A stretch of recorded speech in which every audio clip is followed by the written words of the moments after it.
Assalamu alaikum guys. I hope everybody will be fine. Today in this practical video, I will show you the unseen mistakes in the construction of this floor beam. Guys, this floor beam is being designed for a 5-story commercial building. First of all, I will tell you the size of this beam. Depth of this beam is 18 inches and its width is 12 inches with concrete cover. Now let me guide you for its steel reinforcement.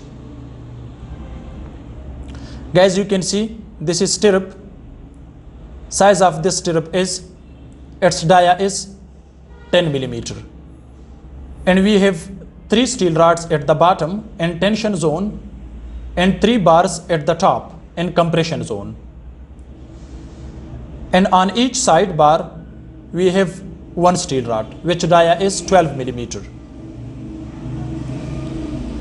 Actually guys, you can see clearly this is the middle of the beam. You can see the laping length.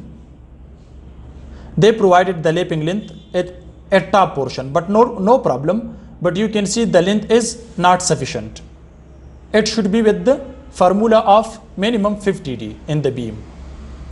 Now guys, you can see here at the bottom layer they also provided the laping. So this is a big mistake in the construction of this floor beam, and the length of laping is about 18 inches. Guys, this is the junction between beam and column.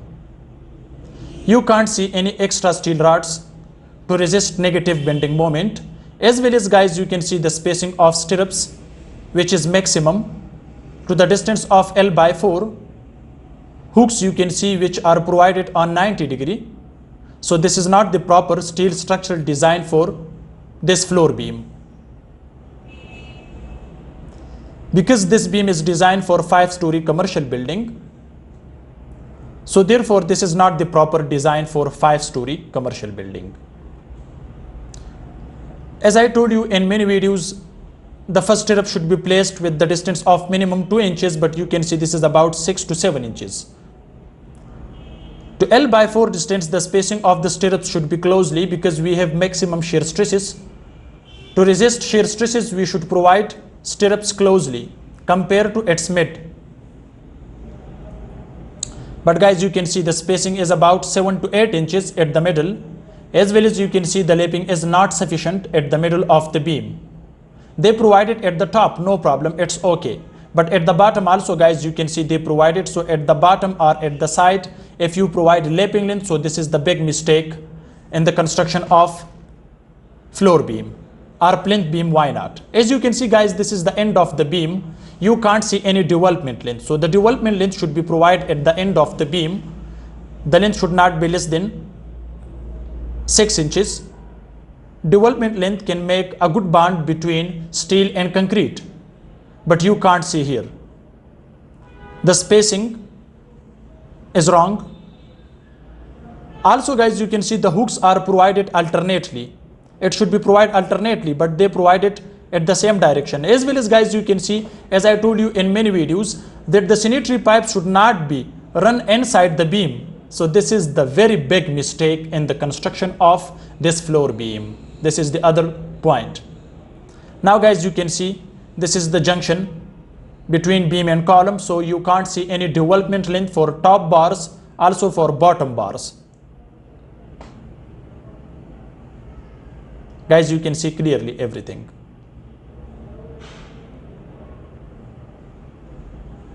Hooks you can see, it should be provided alternately, but you can see they provided all the hooks at the same direction. Also it's bent on 90 degrees. So this is not the proper design. It should be provided on 135 degree. I told you in many practical videos guys. You can see here,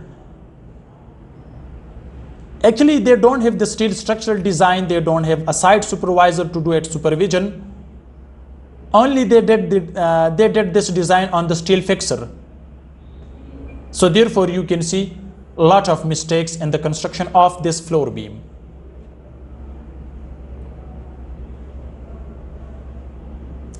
As you can see guys, all steel rods are overlapped at the middle. So I don't know why they overlapped here. Guys, you can see here it is about 18 to 20 inches. So first of all, you should not provide the overlapping at this place, but if you provide, so the overlapping should not be less than 50 D, where D is die of steel rod. But here you can see this is about 18 to 20 inches. And also this is not the place to provide lapping.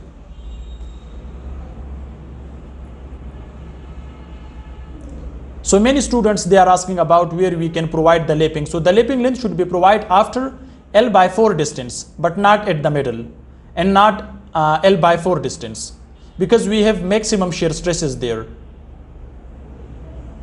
Guys, you can see also, you can see the overlapping, which is about 12 inches here.